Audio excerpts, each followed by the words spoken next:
자, 이제 시간이 되었습니다. 부활절 두 번째 주일 예배를 하나님 앞에 영과 진리로 올려드리겠습니다. 온 땅아 주님께 환호성을 올려라. 기쁨으로 주님을 섬기고 환호성을 올리면서 그 앞으로 나아가거라. 너희는 주님이 하나님이심을 알아라. 그가 우리를 지으셨으니 우리는 그의 것이요 그의 백성이요 그가 기르시는 양이다. 아멘.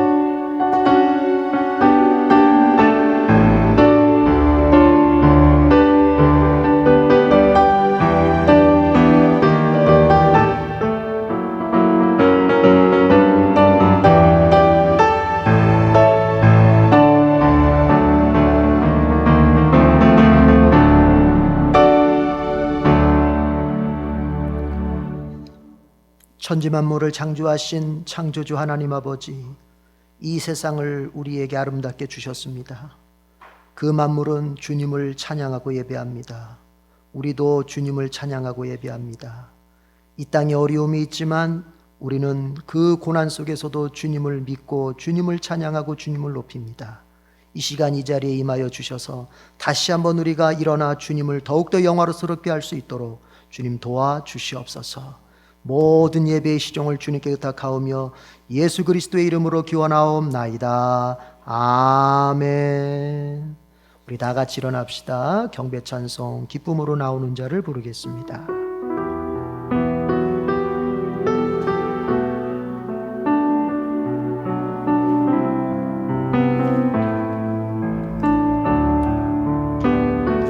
주께 감사하며 찬송하고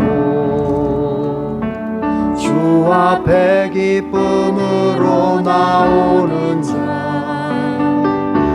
주께 감사하며 송축할지어다.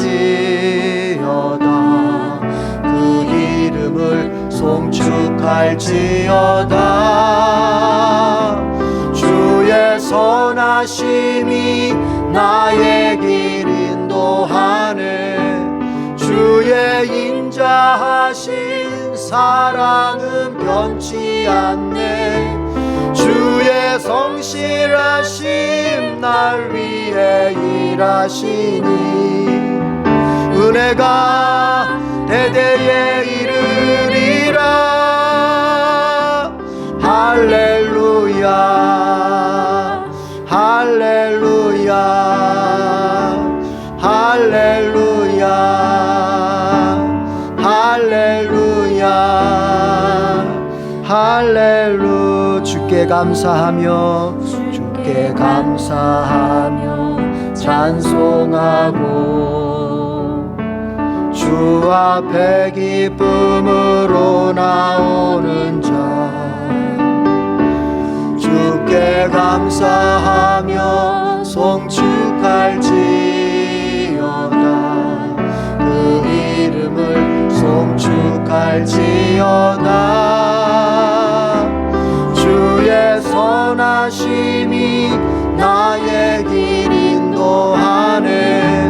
주의 인자하신 사랑은 변치 않네. 주의 성실하심 날 위해 일하시니 은혜가 대대에 이르리라.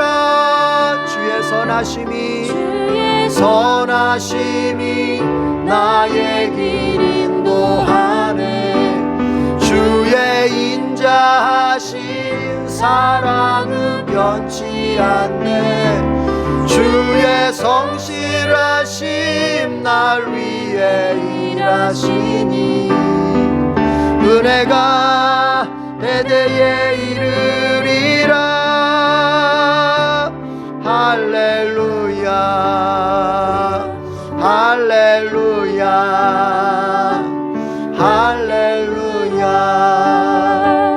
할렐루야 할렐루야. 이 시간 우리 주님 앞에 참회의 기도를 드리겠습니다.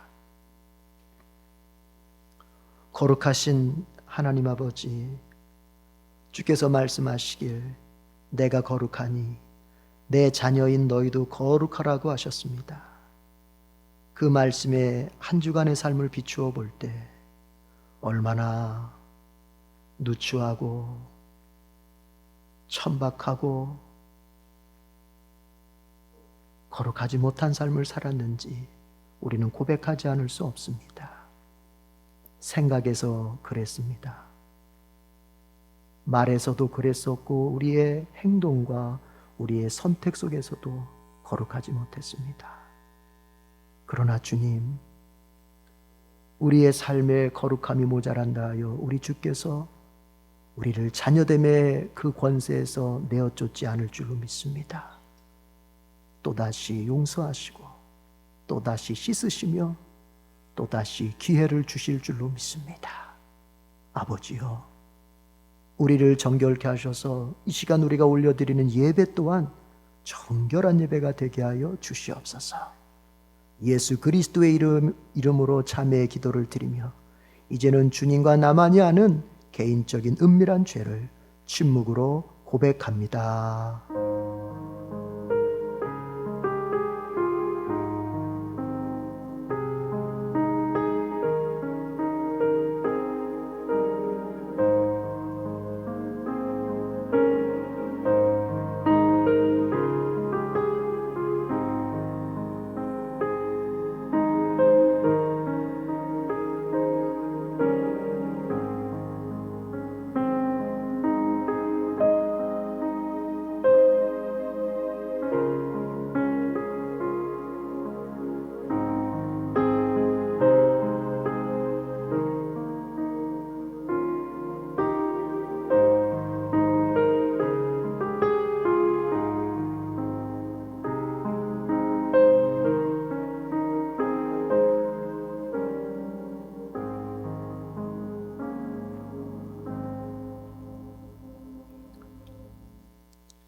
하나님 앞에 믿음을 가지고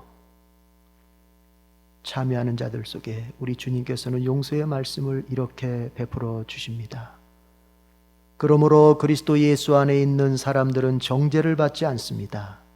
그것은 그리스도 예수 안에서 생명을 누리게 하는 성령의 법이 당신을 죄와 죽음의 법에서 해방하여 주었기 때문입니다. 아멘. 자리에 앉습니다. 찬송가 159장을 부르겠습니다.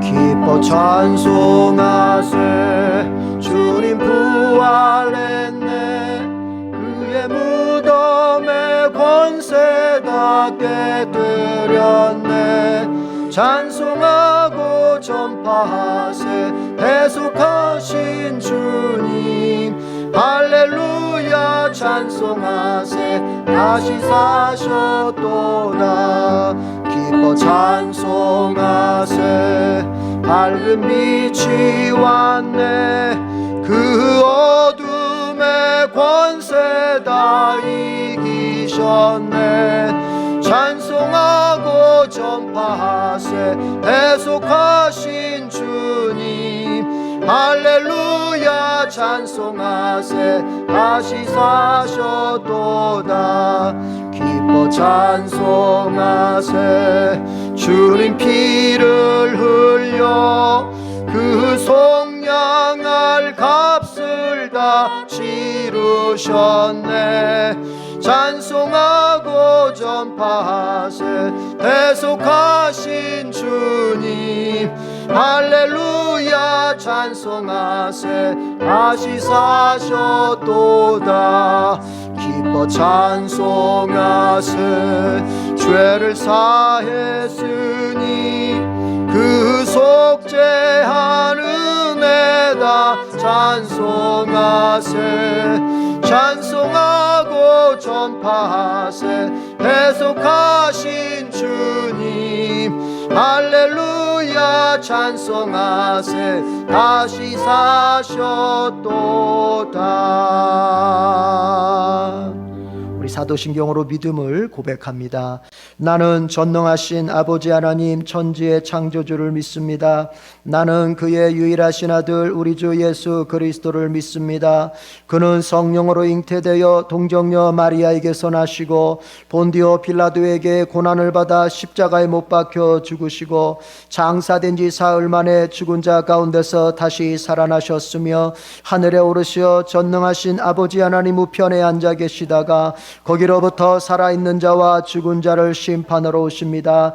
나는 성령을 믿으며 거룩한 공교회와 성도의 교제와 죄를 용서받는 것과 몸의 부활과 영생을 믿습니다. 아멘. 시편 16편 7절에서 11절의 말씀으로 성시를 교독합니다.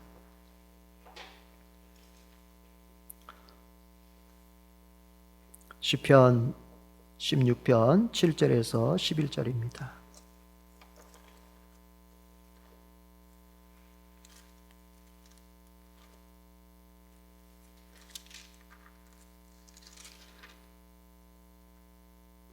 주님께서 날마다 좋은 생각을 주시며 밤마다 나의 마음에 교훈을 주시니 내가 주님을 찬양합니다.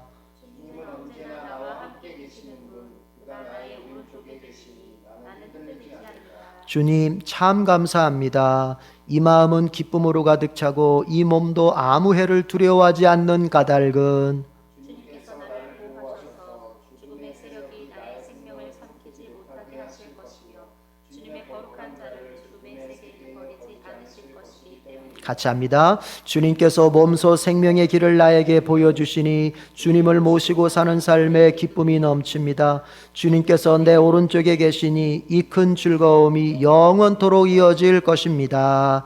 아멘. 찬송가 405장을 부르겠습니다.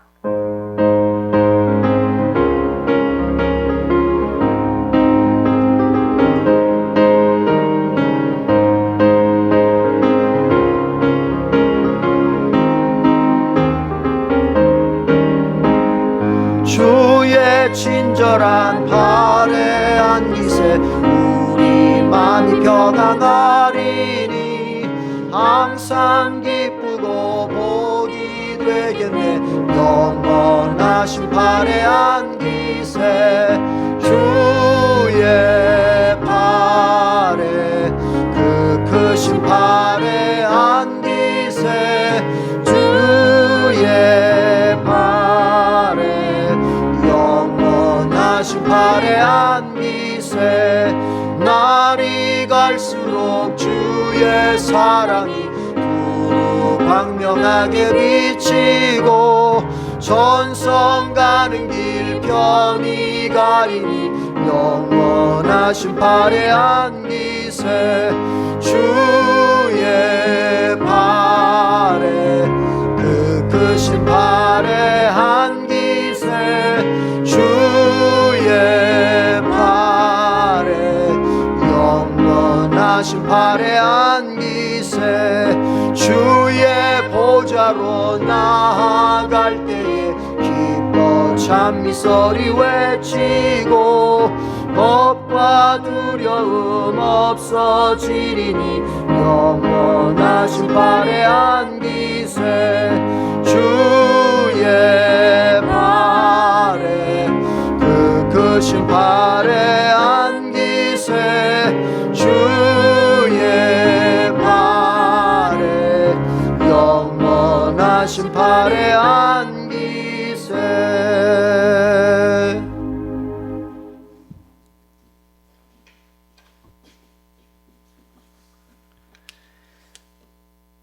지금도 살아 역사하시는 주님을 찬양하오며 날마다 주님의 사랑과 은혜 가운데 살아가게 하심에 감사를 드립니다. 코로나19로 인하여 우리 성도들과 함께 모여서 찬양과 예배 그리고 교제를 하지 못한 지 2달이 되어가고 있습니다. 하루빨리 함께 모여 주님을 찬양하며 지체들과 교제하는 날이 속히 올 수 있게 하여 주시옵소서. 주님, 성도들 각자의 삶 속에 성령님께서 함께하여 주시옵소서. 언제나 기도와 말씀을 사모하며 성령 충만함 속에 살아가게 하시고 모이지 못하는 상황이지만 지체들 간에 서로 관심을 갖고 기도하는 우리 모두가 될 수 있게 하여 주시옵소서. 또한 세상에 나아가서는 복음을 전하는 데에도 더욱 힘을 다할 수 있게 하여 주시옵소서. 주님, 우리 교회의 성장과 부흥을 일으켜 주시옵소서. 재정의 풍성함도 주시어 국내외적으로 더 많은 곳에 선교를 하고 이웃을 섬길 수 있게 하여 주시옵소서. 주님을 기쁘시게 하는데 더욱 쓰임받는 우리 에덴교회가 될 수 있게 하여 주시옵소서. 담임 목사님을 위해 기도합니다. 코로나19로 인하여 모이기가 어려운 이때에 많은 생각과 어려움이 있으실 것입니다. 주여, 우리 담임 목사님에게 지혜와 능력을 더하여 주시고 이 어려운 시기를 잘 이겨낼 수 있게 하여 주시옵소서. 목사님께 영과 육의 강건함을 허락하여 주시고 말씀을 전하실 때에 성령님께서 함께하여 주시옵소서. 또한 말씀의 능력이 우리 성도들에게 임하여 순종하며 실천케 하여 주시옵소서. 중직자와 구역장님들을 위해 기도합니다. 리더자로서 성도들과 구역원들을 잘 이끌어갈 수 있게 하여 주시고 기도와 사랑을 실천할 수 있게 하여 주시옵소서.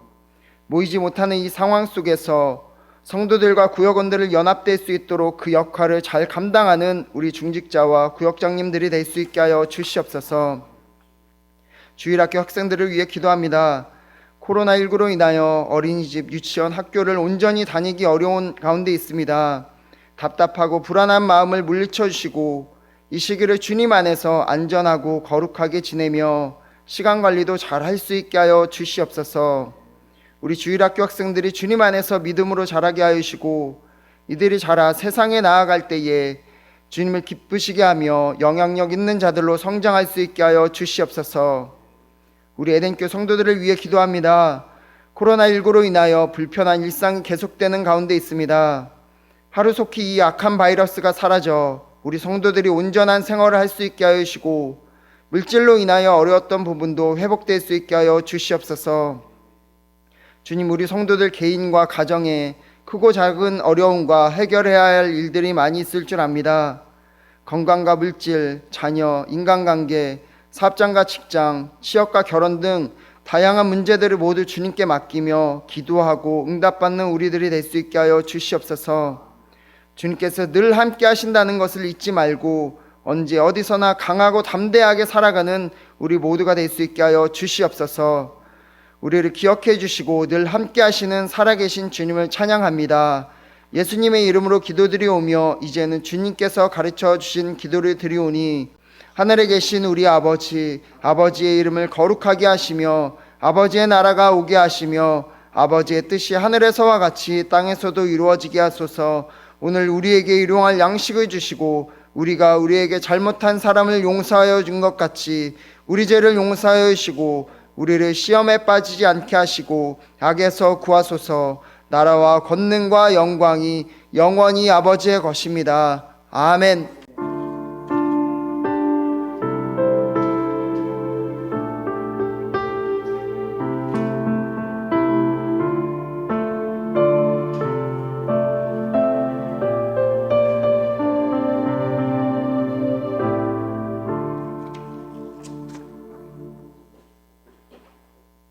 오늘 우리에게 주신 하나님의 말씀은 구약의 말씀 열왕기하 4장 1절에서 7절의 말씀이 되겠습니다. 구약 성경 열왕기하 4장 1절에서 7절의 말씀이 되겠습니다.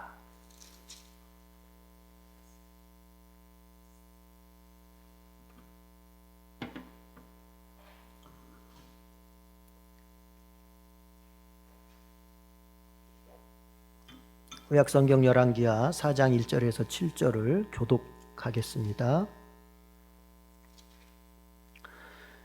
예언자 수련생들의 아내 가운데서 남편을 잃은 어느 한 여인이 엘리사에게 부르짖으며 호소하였다.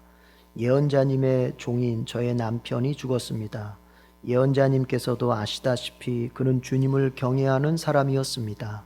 그런데 빛을 준 사람이 와서 저의 두 아들을 자기의 노예로 삼으려고 데려가려 합니다.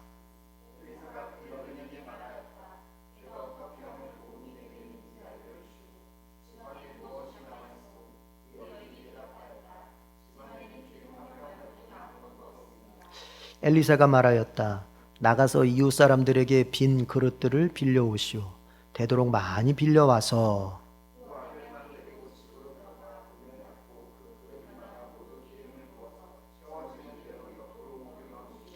그 여인은 엘리사 곁을 떠나 두 아들과 함께 집으로 들어가 문을 닫고 그 아들들이 가져온 그릇에 기름을 부었다.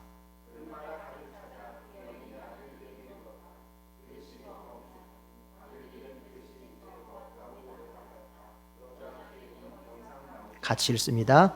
여인은 하나님의 사람에게로 가서 이 사실을 알렸다.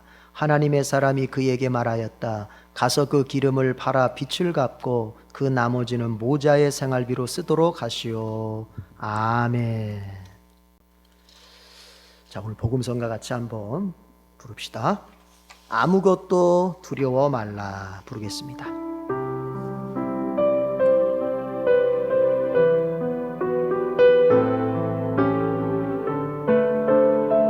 아무것도 두려워 말라. 아무것도 두려워 말라. 주 나의 하나님이 지켜주시네. 놀라지 말라. 겁내지 마라. 주님 나를 지켜주시네. 다시 합니다. 아무것도 두려워 말라. 아무것도 두려워 말라. 주 나의 하나님이 지켜주시네. 놀라지 마라. 겁내지 마라. 주님 나를 지켜주시네. 내 마음이 힘에 겨워. 내 마음이 힘에 겨워 지칠지라도 주님 나를 지켜주시네. 세상의 험한 풍파 몰아칠 때도 주님 나를 지켜주시네.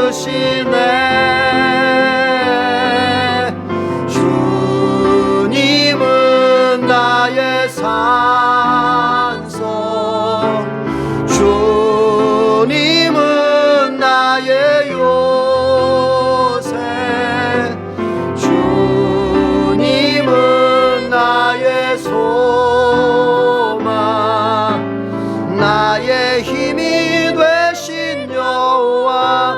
내 맘이 힘에 겨워. 내 맘이 힘에 겨워 지칠지라도 주님 나를 지켜주시네. 세상의 험한 풍파 몰아칠 때도 주님 나를 지켜주시네.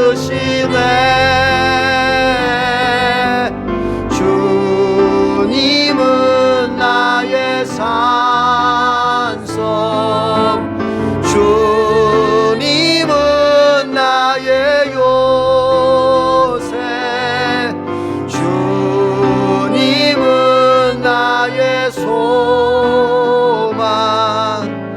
나의 힘이 되신 여호와. 주님은 나의 산성, 주님은 나의 산성, 주님은 나의 요새, 주님은 나의 소망, 나의 힘이 되신 여호와. 기도하겠습니다. 우리의 힘이 되시는 주님, 이 시간 말씀으로 우리에게 힘을 주실 줄로 믿습니다. 그 말씀 속에 나타내시는 주의 능력과 위로와 그 권세를 오늘 저희들이 아멘의 믿음으로 다 받고 누리게 하옵소서. 삶에서 참으로 우리가 어려운 일을 당합니다. 그러나 그때마다 주님이 성령과 말씀을 통하여 주시는 그 힘을 꼭 공급받도록 도와주시옵소서. 오늘 그 말씀을 주님이 주실 줄로 믿습니다. 성령께서 역사하셔서 우리 모두에게 오늘 가정에서 온라인으로 예배드리는 모든 교우들에게 믿음을 주셔서 이 말씀을 꼭 붙들 수 있도록 도와주시옵소서. 예수님의 이름으로 기도드립니다. 아멘. 우리 같이 한번 따라합시다. 주님은 찾아오는 자를 반드시 도와주신다. 그렇습니다. 오늘 설교 제목이면서 우리가 외치는 말인데, 주님은 찾아오는 자를 반드시 도와주신다. 우리가 인생을 살면서 어려움을 만날 때가 있습니다. 예측하지 못했던 상황 속에서 만나게 되는 어려움이 있습니다. 더군다나 믿음의 삶을 잘 살았다고 자부하는데 닥쳐온 어려움들이 있습니다. 기도를 안 한 게 아닙니다. 기도를 했습니다. 말씀을 안 읽은 것도 아닙니다. 성실하게 읽었습니다. 주의 종을 통해서 제시해 주시는 그 가이드를 따라서 신앙생활 잘 해갔습니다. 그런데도 우리의 개인적인 인생이나 가정 속에 어려움이 찾아올 때가 있습니다. 여러분, 오늘 우리가 본문 속에서 들여다보는 가정이 그렇습니다. 이 가정 속에 큰 고난이 왔는데, 이 가정은 어떤 가정이냐? 1절에 보니까 예언자 수련생의 가정입니다. 개역개정 성경으로 볼 것 같으면 선지생도, 그러니까 오늘날로 말하면은 신학교 다니면서 교육전도사 하는 정도, 이 정도 될 것 같아요. 그런데 그 가정 속에 어려움이 왔어요. 성경을 보아하니까 이 선지생도는 이미 세상을 떠났습니다. 그로 말미암아 찾아오는 어려움이 있습니다. 가장이 세상을 떠났습니다. 남겨진 유족들이 어찌 살아야 할지를 몰라 하는 상황이 된 겁니다. 난감한 겁니다. 여러분, 우리 가장들이 제일 염려하는 게 뭡니까? 내가 건강이 약해져 가지고 내가 세상을 먼저 떠나면 나의 처와 나의 자녀들이 어떻게 살까? 지금은 나라도 있어서 내가 방패막이 노릇해주고 내가 돈이라도 벌어서 이렇게 꾸려가니 살지만, 내가 없다면 어떻게 내 가정이 살아갈 수 있을까? 또 부모된 심정에서는 어떻습니까? 내가 어떻게 잘못돼가지고 먼저 세상을 떠난다면 내 남겨진 어린 자녀들을 누가 돌봐주고 누가 이들을 책임져 줄 것인가? 우리에게는 그런 부담이 있을 수 있잖아요. 이 가정 속에 그런 상황이 벌어진 거예요. 이 선지생도가 세상을 떠났습니다. 그런데 그 가정 속에는 빚마저 있었습니다. 부채가 있었어요.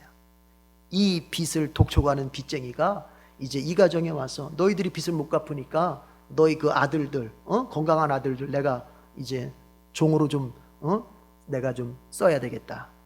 이게 율법적으로는 이게 타당합니다. 문제가 없습니다. 이 빚쟁이가 나쁜 사람이 아니에요.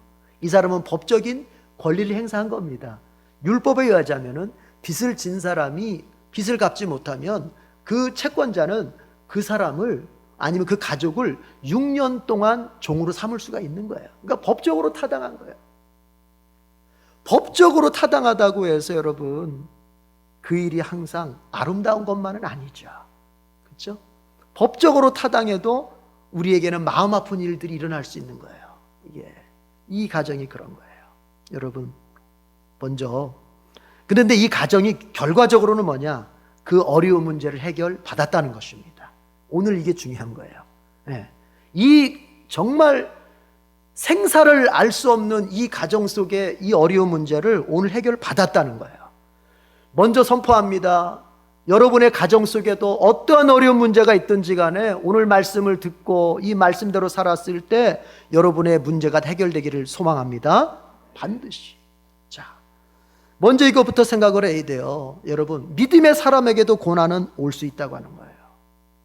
우리가 자꾸 이거를 인정하지 않을 때 우리의 신앙이 시험에 들게 돼요.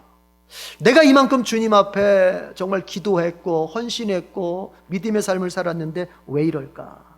그런데 믿음의 삶을 사는 사람에게, 믿음의 사람에게도 고난은 온다. 이걸 인정하고 세상을 살면요, 그만큼 신앙이 튼튼해지고 마음이 편안해집니다. 여러분, 우리 잘 알고 있잖아요. 복음서를 볼 것 같으면 제자들이 예수님을 모시고 예수님을 배에다가 모시고 갈릴리 한복판을 지나갈 때 어떻습니까? 그냥 폭풍우가 치면서 배가 뒤집어질 것처럼 되잖아요. 감히 예수님이 계시는데, 그 배 한가운데 예수님이 계시는데도 어때요? 제자들에게 갈릴리 폭풍우라고 하는 큰 고난이 와요. 우리도 마찬가지. 우리의 인생 한가운데 예수님을 모시고 살고, 우리 가정 중심에 예수님을 주인으로 딱 모시고 살아도 우리에게 영적인 시험, 물질적인 시험, 질병의 시험, 인간관계의 시험, 직장에서 또 가정적으로 부모와 자녀 사이에 이 세상을 살아가면서 많은 고난들을 겪게 되는 거예요. 그때마다 우리는 어떻게 반응할 거예요? 그때마다 우리는 그 문제를 어떻게 바라볼 거예요, 여러분? 욥도 그렇지 않습니까? 욥은 우리가 생각할 때 심지어 성경이 별명 붙이기를 동방의 의인이라 붙였어요. 동방의 의인. 그 말은 뭐냐면은 정말 하나님 앞에서 믿음으로 살고 하나님 앞에서 정말 거룩하게 살려고 몸부림쳤던 사람이라는 표현이에요. 그게 동방의 의인. 그런 그에게 뭐가 찾아옵니까? 고난이 찾아오는 거예요. 그 고난은 많은 것들을 앗아갑니다. 재산을 앗아갑니다. 자녀들을 앗아갑니다. 심지어 그 금술이 좋았던 부부 사이에 금이 가게 만들고, 이 머리부터 발끝까지 욥의 몸에는 악창의 질병으로 가득해서 어느 것 하나 평안하게 누울 수도 없고 쉴 수도 없는 그런 어떤 정말 무지막지한 고난을 당하는 게 바로 욥이란 말이에요. 그러나 여러분 어떻게 됩니까? 예수님을 모시고 갔던 그 배가 갈릴리 폭풍을 만났을 때 결과가 어떻게 됐습니까? 예수님이 일어나서 그 폭풍우를 잠재워 버렸지 않습니까? 욥은 어떻게 됐습니까? 그 고난의 과정이 있지만 욥이 끝까지 그래도 믿음으로 붙잡고, 내 가는 길 내가 알지 못하지만 우리 주님 아시고 내가 이 길 다 지나가면 나를 금처럼 빛나게 하실 거라고 그렇게 고백을 했을 때 우리 주님이 그에게 욥기 마지막 장에서는 갑절의 복을 주시잖아요. 여러분, 우리는 그 마지막 결과를 보고서 오늘을 견디는 사람들이에요. 우리는 최후의 승리를 보고서 오늘의 고난을 짊어지고 가는 사람들이에요. 좁은 길 끝에 생명이 있을 것을 믿기에 우리는 오늘도 좁은 길을, 세상 사람들은 마다하더라도 우리는 그리스도를 따라가는 좁은 길을 가는 거예요. 한번 따라합시다. 우리의 최후는 승리다. 그걸 믿어야 돼요. 우리의 마지막은 승리예요. 여러분이 겪고 있는 그 고난의 끝에 반드시 승리가 임할 줄로 믿습니다. 그런데 사람을 가만히 보면요, 어떤 고난이 왔을 때, 시련이 왔을 때 그걸 대하는 태도가 심리학자들은 4가지의 형태로 나누더라고요. 첫 번째가 뭐냐면 회피형입니다. 고난이 왔을 때 회피합니다. 어떻게 하든지 고난을 한번 내가 피해보려고 합니다. 어떻게 사람이, 여러분, 그 인생 속에서 시련을 피해가면서만 살 수 있겠습니까? 그럴 수 없어요. 그런 사람은 나중에 큰 사람 못 되고 강한 사람 못 되는 거예요. 우리가 우리 자녀들에게 위인전을 읽힙니다. 야, 너 위인전, 훌륭한 사람 책을 읽어야 너도 훌륭한 사람 될 수 있어. 그 훌륭한 사람 책을 같이 한번 읽어보십시오. 여러분, 그 위인들에게 나타나는 공통점이 뭐죠? 고난이 왔는데 그걸 회피한 사람이 아무도 없어요. 아무도 없어요. 고난을 회피하는 사람은 큰 인물이 될 수 없어요. 그런데 어떤 사람은 자꾸 피하려고 만들어. 두 번째는 원망형이 있습니다. 이건 일만 생기면 무조건 원망입니다. 하나님 원망합니다. 이웃을 원망합니다. 배우자를 원망합니다. 왜 부모님 나를 이렇게 낳냐고 부모님을 원망하고, 이거 이놈들아 니들이 똑바로 했어야지. 자식을 원망합니다. 교회를 원망합니다. 지도자를 원망합니다. 그냥 일만 생기면 원망하는 사람이 있어요. 그런데요, 이 원망의 본질이 뭔지 아세요? 이 원망에 가지고 있는 그 본질은 뭐냐면은 책임을 전가하는 거예요, 남한테. 이게 나 때문에 이런 게 아니라 저 사람 때문이라고 이렇게 말하고 싶은 거예요. 그게 원망으로 나타나는 거예요. 원망형이 있어요. 세 번째는 비관형이 있어요. 비관형. 이 사람은 조금만 어려워지면 무조건 다 부정적으로만 생각하는 사람이에요. 긍정적인 생각은 요만큼도 가질 수가 없어. 응? 조금만 어려워지면은 그냥 모든 것들이 다 망할 것 같고 곧 죽을 것 같고 그냥 뭐 이렇게만 가는, 이 마인드 자체가 그렇게만 가는 사람들이 있어요. 비관형이에요. 그런 사람 옆에 있으면 같이 죽어갑니다. 예. 네 번째가 뭔지 아세요? 우리는 이런 사람들이 돼요. 낙관형이 있습니다. 낙관형. 여러분, 낙천적인 것과 낙관적인 건 다른 거예요. 낙천적인 건 뭐냐면은 그냥 품성 자체가, 생겨먹은 자체가 그냥 느릿느릿하고 그냥 될 대로 뭐 되면 이래도 흥 저래도, 이건 낙천적인 거지. 이거는 별로 좋은 게 아니야. 낙관형 뭐냐, 어떤 상황을 갖다가 자꾸 긍정적으로 보려고 하고 자기의 고난조차도 긍정적으로 보려고 합니다. 그걸 어떻게 봐요? 긍정적으로 보는 거예요. 특별히 우리 같은 신자들은요, 어떤 고난 중에서도 살 길이 있다라고 믿고 사는 거예요. 모든 사방팔방이 다 막혀서 나갈 길이 없더라도 주님이 하늘을 뚫어서라도 나에게 살 길을 주실 것이다, 이렇게 보는 게 낙관형이에요. 우리는 바로 이런 형태가 돼야 돼요, 여러분. 그래서 이런 사람들은 문제가 왔을 때 그 문제 중에서도 자꾸 뭘 발견하려고 드냐면은 소망을 발견하려고 들어요. 여기에 소망이 없을까? 여기에 길이 없을까? 여러분이 낙관형이 되기를 바랍니다. 내가 이 낙관형을 지금 얘기하다 보니까 생각나는데, 이스라엘 역사 속에 보면 히스기야 왕 때 그 기온샘의 물길을 갖다가 이제 수로를 파가지고 터널을 파가지고 지하 터널을 파가지고 기온샘의 물길을 실로암으로 끌어들이는 공사를 했었어요, 히스기야 때. 그 왜 그러냐면은 그 아수르 군대가 쳐들어온다고 하는 이 첩보가 있고 정보가 있기 때문에 그 전쟁에 대비해서 아수르 군대가 이 예루살렘 성을 포위할 때 물길을 끊어버리면은 죽는 거니까, 이거를 예방하기 위해서 지하 터널을 파가지고 기온샘의 물을 실로암, 성 안에 실로암으로 끌어들이는 공사를 했어요. 근데 그게 거의, 이게 직진으로 가면은 304m밖에 안 되는데 이게 그럴 수가 없어요.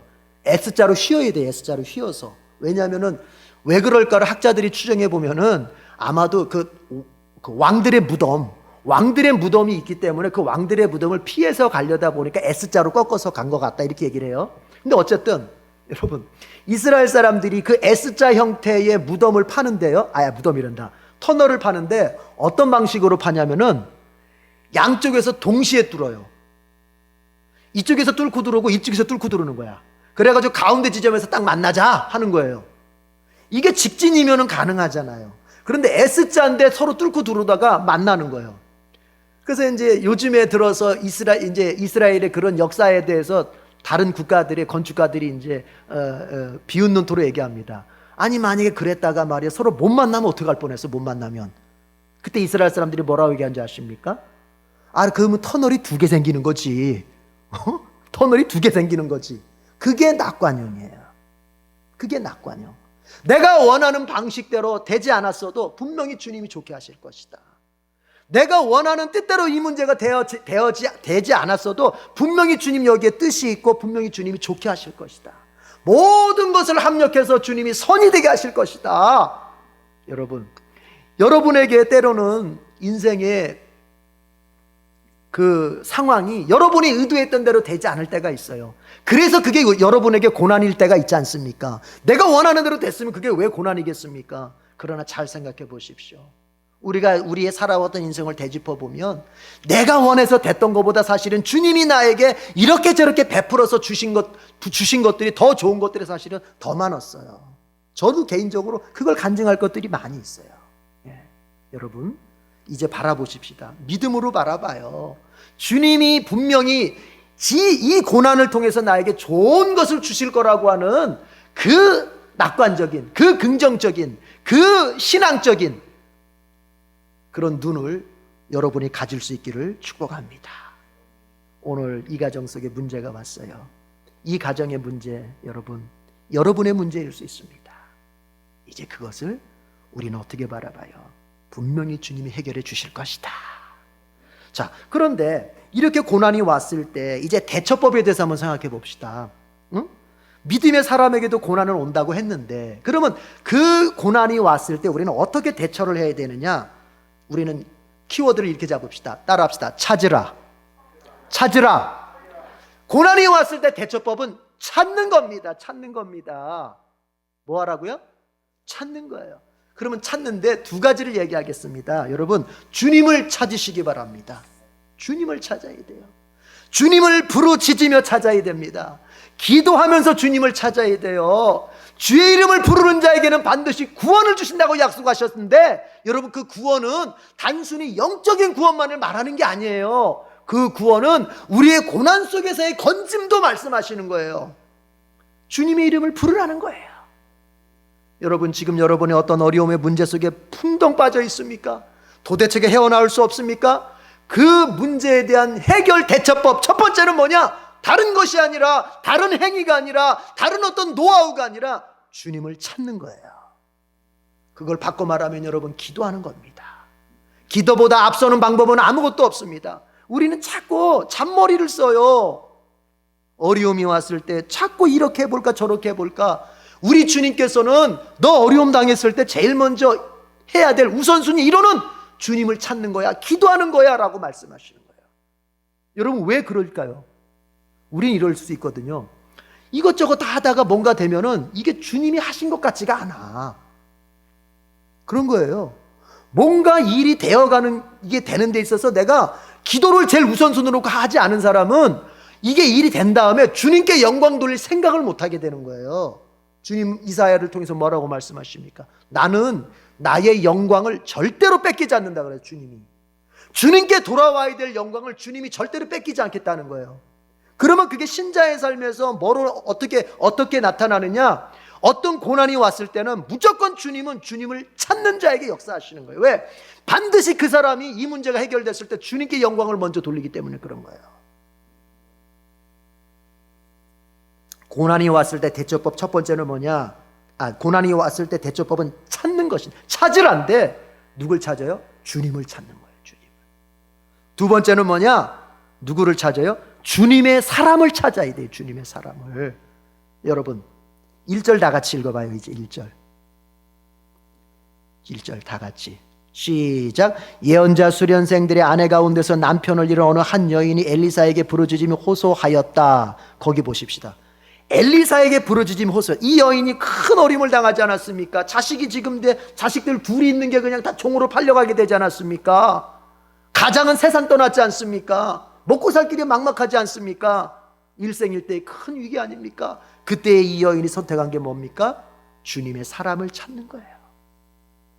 이게 중요한 거예요. 주님을 찾고 주님의 사람을 찾아야 돼요. 여러분이 어려움 당했을 때 가까이 해야 될 대상은 믿음의 사람들이에요.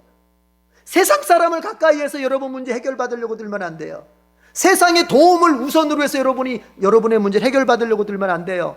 주님을 가까이 하고 주님의 사람을 찾는 가운데서 이제 그 주님의 사람이 이거는 세상에 어떠한 방법들을 이용하는 게 좋겠습니다 라고 할 때 그때 움직이는 거예요. 그때. 그러니까 우선순위에 세상의 방법은 우선순위상 몇 번째? 세 번째. 이해가 되시면 아멘. 이 여인이 누굴 찾습니까? 주님을 찾습니다. 그런 심정으로 이제 누굴 찾습니까? 주님의 사람 엘리사를 찾습니다. 여러분, 목사는 또 구역장은 모든 면에서 전문가가 아닙니다. 전문가가 아니에요.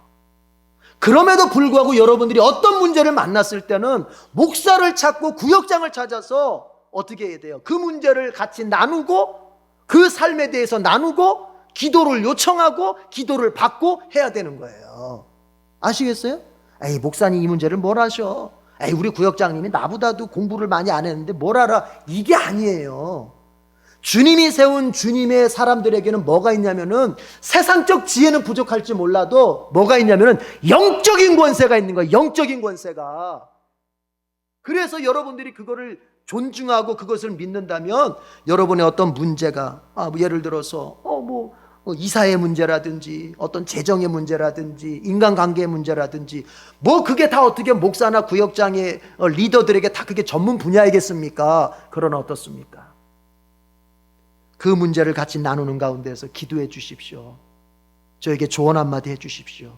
이런 게 바로 그리스도인들이 문제를 대처하는 중요한 방법 중에 하나예요. 여러분. 자, 고난이 왔을 때 어떻게 대처한다고요? 찾으라는 거예요. 누굴 찾아요? 주님을 찾아요. 주님을. 그래서 여러분의 일생은 기도의 무릎이 될 수 있어야 돼요.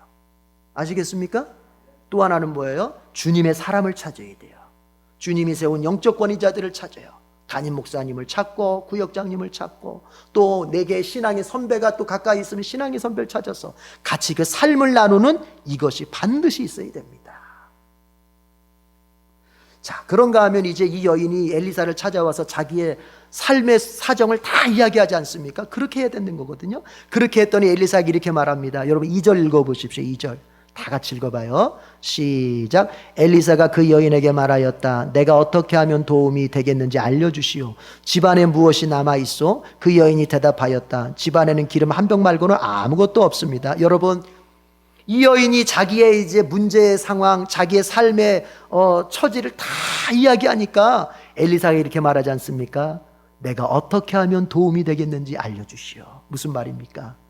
영어 성경으로 보니까 How can I help you? 내가 어떻게 당신을 도울 수 있겠느냐? How can I help you? 내가 당신을 어떻게 하면 도울 수 있겠느냐? 무슨 말이에요? 도와줄 테니 내가 도와주겠다 이 소리죠. 여러분, 이게 바로 주님의 마음이에요. 우리가 주님 앞에 우리의 사정을 아뢰고 우리가 주님 앞에 기도하고 우리의 문제를 내어놓으면 우리 주님 뭐라고 말씀하시네? 야, 나 바빠. 내가 너같이 작은 자의 사정을 언제 내가 도와줘? 나 지금 세계 선교하느라고 바빠. 너같이 그런 작은 자의 삶까지 관여를 해. 우리 주님 그렇게 말씀하시지 않고 뭐라고 말씀하세요? 내가 뭘 도와줄까? 내가 어떻게 도와주면 되겠니? 이렇게 말씀하신단 말이에요. 이 앞장을 보면은요, 3장을 보면은 어떤 일이 있냐면은 이 엘리사가 이스라엘과 아람 군대가 싸우는 국가 대 국가의 전쟁에 엘리사가 선지자로서의 역할을 합니다. 무슨 얘기인지 아시겠죠? 거대한 전쟁, 아람과 이스라엘이 막 싸우는 전쟁의 역사 속에 엘리사가 한 역할을 한단 말이에요. 그런가 하면 우리 주님은 뭘 보여주시냐면 그렇게 거대한 역사의 한 토막을 장식하는 일에도 이 주님의 선지자가 쓰임받지만 뭐예요? 한 가정의 작은 사건 속에서도 주님은 선지자를 통해서 역사하신단 말이에요. 그건 무슨 말이냐? 우리 주님은 세계 선교라고 하는 큰 어마어마한 일에도 주님이 큰 관심을 가지시고 역사하시지만 여러분이 당면하고 있는 그 문제 하나하나, 여러분의 가정 속에 나타나 있는 어찌 보면 남들이 볼 때는 그것도 문제야 라고 하는 그것조차에까지도 우리 주님은 관심 가지시고 도움을 주시는 분이시라는 거예요. 우리 주님 묻습니다. 내가 널 어떻게 도와줄까? 여러분, 자꾸 자기 자신을 주님으로부터 소외시키지 마십시오. 나 같은 거. 에이, 주님이 설마 나같이 작은 자, 나같이 이렇게 형편없는 자 아니라니까요. 오죽했으면 이사야 43장에서 주님이 이렇게 말씀하십니까? 이스라엘아, 야곱아, 너는 왜 자꾸 그런 얘기를 하느냐? 주님이 나를 잊었다고, 주님이 나 같은 것은 기억하지 않는다고 왜 자꾸 너는 그렇게 말하느냐? 너는 나의 자식이다. 내가 너를 택했다. 내가 너를 나의 오른손에다가 새겼다. 너는 내 것이다. 그렇게 말씀하시잖아요. 여러분, 믿음을 가지세요. 자꾸 나 같은 사람의 주님이 기억하실까? 자기 자신을 주님으로부터 소외시키지 말기를 바랍니다. 마귀의 방법은 항상 뭐냐면은 주님으로부터의 분리, 주님으로부터의 소외란 말이에요. 예수님 바빠. 너 같은 그런 상황 도와줄 수 없어. 그러나 우리 주님 그렇게 말씀하시지 않지 않습니까? 우리 주님이 복음서를 볼 것 같으면 강조하시는 것 중에 하나가 뭡니까? 작은 소자에게 한 것이 곧 내게 한 것이다. 그 뜻을 좀 더 깊이 새겨봅시다. 무슨 얘기입니까? 주님은 작은 소자 그 사람에게도 주님은 함께 하신다는 소리 아닙니까? 여러분, 삶의 소망을 갖기를 바라요. 세상에서는 내가 어찌 보면은 세상적으로 보자면, 세상적인 어떤 스펙으로 보자면, 세상적인 화려한 눈으로 보자면 내 인생 너무 작고 초라하고, 우리가 정말 뒤돌아 생각해보면 나는 도대체 해놓은 게 뭐가 있을까? 점점 작아지는, 위축되는, 그럴 수 있거든요. 그럴 때마다 여러분 빨리 믿음을 이렇게 세워야 됩니다. 뭐냐? 우리 주님이 나를 작게 보시지 않는다는 거예요. 작게 보시지 않는다. 여러분, 여러분의 자녀를 여러분이 어떻게 바라봅니까? 여러분의 자녀를 여러분이 어떻게 바라봅니까? 모르겠습니다. 다른 사람들이 내 자녀를 볼 때는 아이고 못났다, 아이고 어떻게 저래, 어떻게 저렇게 생겼어, 아이고 어떻게 저래, 칠칠 맞아, 아이고 저렇게 어떻게. 그러나 부모인 내가 내 자녀를 볼 때는 어떻습니까? 세상에서 가장 소중한, 세상에서 가장, 그래서 이 부모끼리 서로 다른 자식 얘기 함부로 하는 게 아닌 거예요. 바로 그런 거 아니에요. 그죠? 내가 아무리 목사라도 우리 성도들 자식에 대해서 함부로 논평을 할 수가 없어. 왜냐면 이게 다른 거예요. 부모가 보는 것과 제3자가 보는 게 다른 거예요. 맞지 않습니까? 그런 거예요. 나는 내 자식을 회초리 때려도 다른 사람이 내 자식한테 막 뭐라고 하면 어때요? 마음이 아파요. 불편해요. 그렇죠?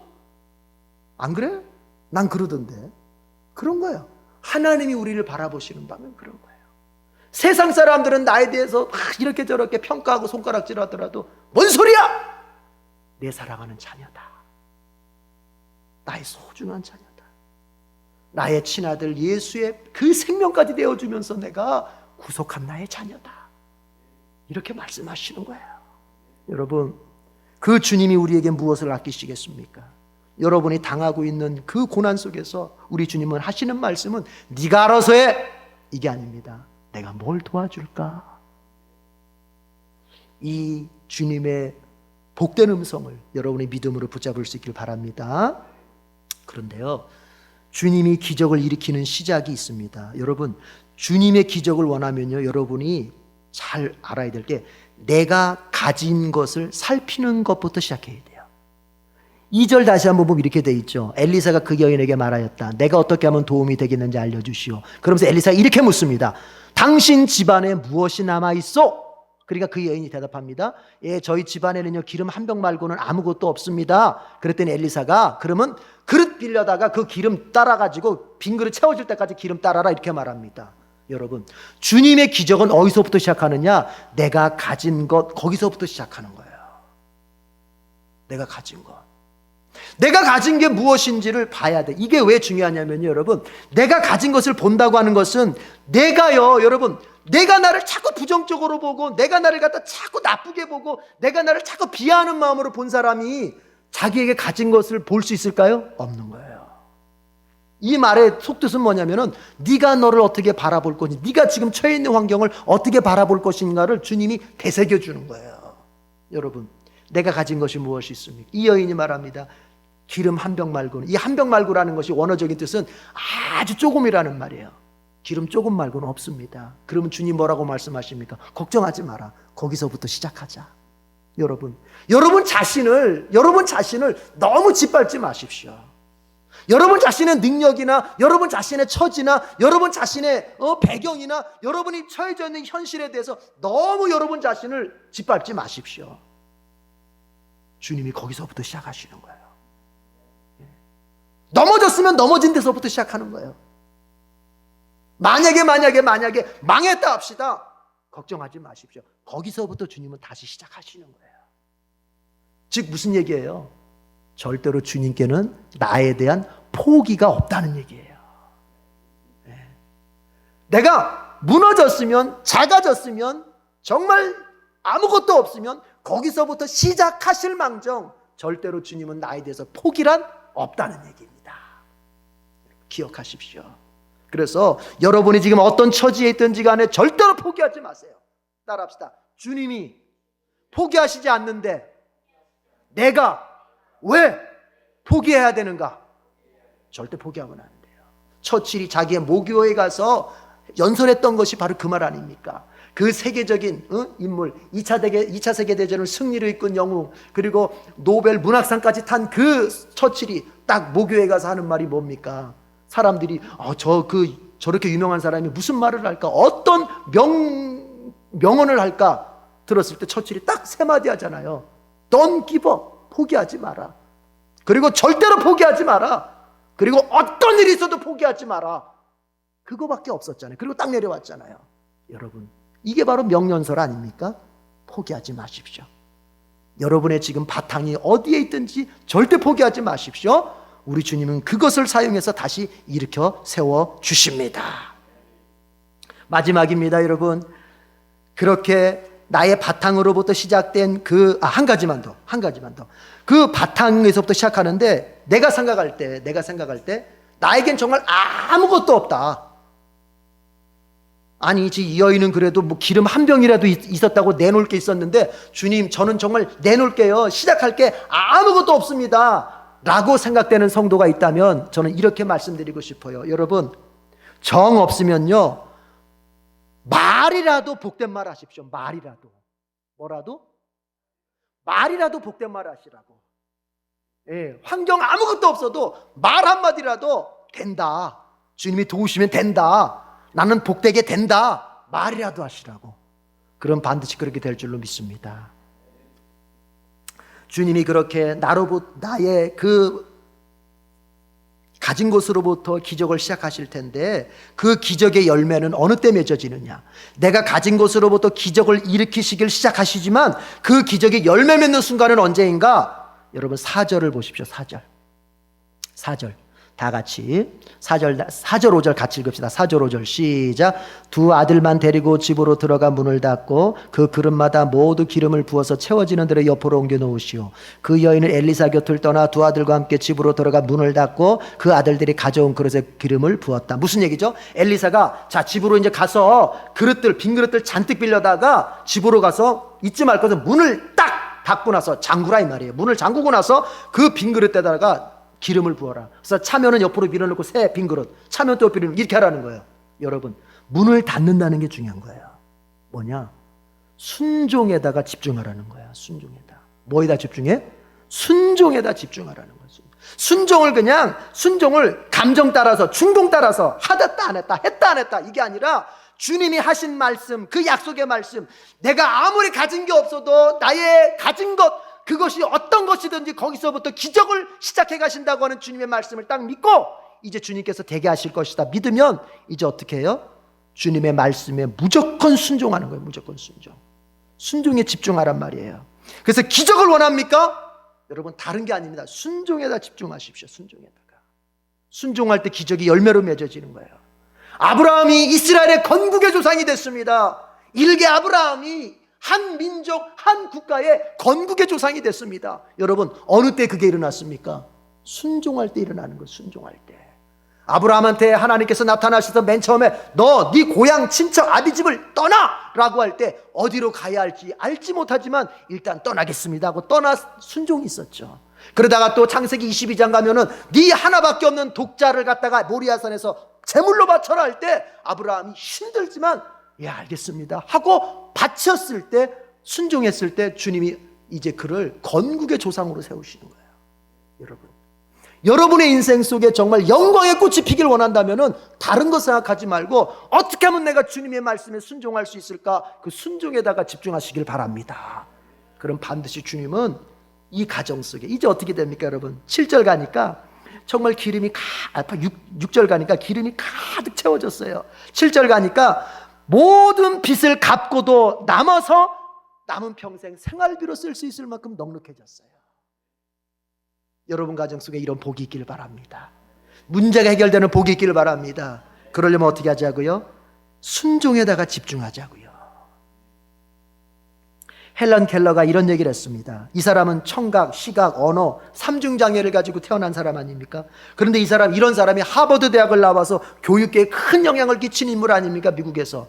그런 그가 여러분 이 사람이 했던 말이 뭡니까? 참된 소망은 모든 일을 가능하게 한다. 소망이 중요한 거예요.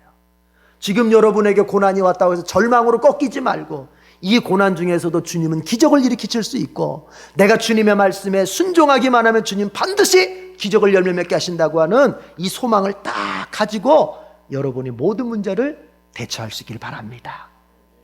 그대로 될 줄로 믿습니다. 기도하겠습니다. 하나님 아버지, 우리가 믿는 자로서 산다 하더라도 세상의 고난을 피해갈 수는 없습니다. 주님은 우리에게 신자가 되었다고 해서 고난이 없을 것을 약속하신 것이 아니라 고난은 있겠지만 그 고난 중에 피할 길을 내시고 그 고난을 감당할 수 있는 능력이 되어주마 약속하셨습니다. 아버지, 지금은 국가적으로 세계적으로 환경 자체가 큰 고난 중에 있습니다. 주님, 우리 신자들은 더욱더 어려움을 겪고 있습니다. 이런 중에서도 우리 주님은 반드시 이 고난을 통하여 합력하여 선을 이루시는 역사를 나타내실 줄로 믿습니다. 또한 우리 개인적으로도 우리 가정적으로도 우리가 안고 있는 이 고난 그 종류가 무엇이든지 간에 주님은 반드시 이것을 통하여 우리에게 좋은 것을 은혜로 선물로 내려주실 줄로 믿습니다. 주여, 그때까지 믿음 가지고 끝까지 순종하며 갈 수 있도록 우리를 도와주시옵소서. 예수님의 이름으로 기도드립니다. 아멘. 369장을 부르면서 온라인으로 봉헌을 드리겠습니다.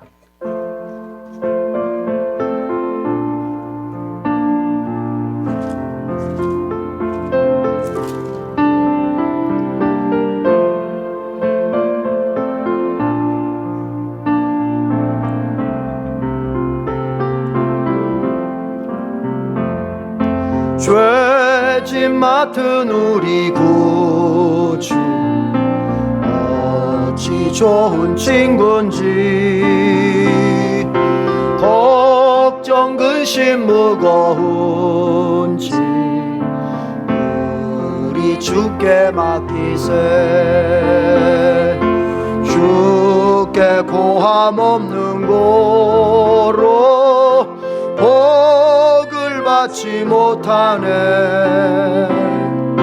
사람들이 어찌하여 아랠 줄을 모를까. 시험 걱정 모든 괴로움 없는 사람 누군가. 부질없이 낙심 말고 기도 드려 아뢰세. 이런 진실하신 친구 찾아볼 수 있을까. 우리 약함 아시오니 어찌 아니하렐까. 근심 걱정 무거운 짐 아니 진자 누군가. 피난처는 우리 예수, 피난처는 우리의 주께 기도드리세. 주께 기도드리세. 세상 친구 멸시하고 너를 조롱하여도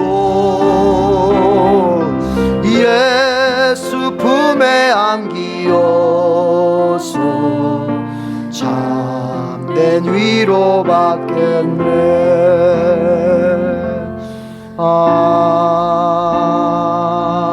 아멘. 온라인으로 드리신 봉헌을 위해서 기도하겠습니다. 하나님 아버지, 우리를 위하여 생명까지 내어주신 그 은혜 생각할 때 우리가 주님 앞에 무엇을 아까워하겠습니까? 주님, 이 시간은 우리의 가진 바 중에 주님의 사랑과 은혜에 감사하는 마음으로 예물을 바칩니다. 주께서 기쁘게 받으시고 우리의 믿음과 우리의 드림과 우리 헌신을 기억하사 이제 주께서 또다시 우리에게 부어주심으로 우리가 그 열매를 맺어 또다시 주님께 큰 영광과 예물로 드릴 수 있는 그런 복된 삶이 되게 주시옵소서. 하나님, 이 예물은 주님의 도구가 되어서 세상 가운데에서 자기 힘으로 넉넉히 삶을 살 수 있다고 하는 자들에게 정말 복음을 전하여 그들도 하나님의 자녀가 되며 두려워하는 인생길 가운데서 주님을 의지해 살도록 만드는 거룩한 일에 잘 쓰일 수 있도록 도와주시옵소서. 하나님, 원합니다. 어렵고 힘든 가운데 우리 성도들 재정적으로 물질적으로 정말 어려운 사람들이 있을 줄 압니다. 하나님, 그들에게 살 길을 열어주시옵소서. 우리 주님의 돕는 은총이 분명히 함께할 줄로 믿습니다. 예수님의 이름으로 기도드립니다. 아멘. 귀의 소식을 보겠습니다. 우리 다 같이 겸손과 사랑의 인사를 나누겠습니다. 시작. 당신이 저보다 훌륭하십니다. 당신은 저에게 소중합니다. 아멘. 4월 22일 수요 바이블 투어는 신명기 가정 예배로 드립니다. 여러분 카페에 들어가서 주보를 인쇄해서 사용하셔도 좋고, 또 제가 또 그날 오전 중에나 또 보내드리기도 하니까 사용하셔서 꼭 신명기 가정 예배를 드릴 수 있기를 바랍니다. 4월 26일 주일, 다음 주일입니다. 다음 주일 예배도 온라인 예배로 드리도록 하겠습니다. 조금 더 참고 우리가 온라인 예배를 경건하게 드릴 수 있도록 우리의 마음을 조금 더 잘 이렇게 준비했으면 좋겠습니다. 교우들은 신명기 가정 예배 그리고 말씀과 기도를 성실하게 실천해 주시고 구역장에게 보고해 주시길 바랍니다. 우리 주보에 그 말씀과 기도 있잖아요. 그 잘 읽고 표시해서 그것도 구역장님들한테 보고해 주시고, 그래서 우리 구역장님들이 신명기 가정 예배하고 그 말씀과 기도도 잘 좀 보고해 주시기 바랍니다. 만약에 어찌하다 보니 지난 거는 잘 못했습니다, 목사님. 그러면 지난 거는 잊고 이번 주부터 말씀과 기도 새로 해서 이번 주부터 잘 하실 수 있길 바랍니다. 지난 거 못한 거 막 채우려고 하다가 지쳐가지고 못하는 일 없고 이번 주부터 잘 해가는 거로. 아시겠죠? 네, 그렇게 해주시기 바랍니다. 5월 3일부터는 5월 첫째 주입니다. 5월 3일부터는 모이는 예배를 시작하려고 합니다. 다만 모든 일정 계획은 방역 당국의 정책에 따라 변동될 수 있습니다. 그래서 5월 첫째 주에는 우리가 일단 모이려고 하는데, 이것이 지금 어떻게 국가적으로 어떻게 지금 방역이 진행되느냐에 따라서 조금 그 날을 좀 조정할 수도 있다고 하는 거, 그걸 미리 말씀드려 놓겠습니다. 네, 다 같이 일어납시다. 목적 선언문 암송하고 또 찬양하도록 하겠습니다. 시작. 우리는 한 영혼을 구원하여 예배, 교제, 훈련, 봉사, 전도의 삶을 살아가는 예수 그리스도의 온전한 제자로 세운다. 아멘.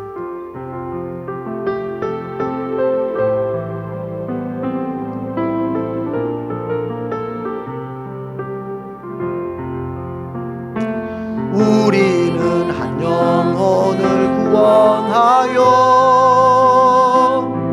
예배, 교제, 훈련, 봉사, 전도의 삶을 살아가는 예수 그리스도의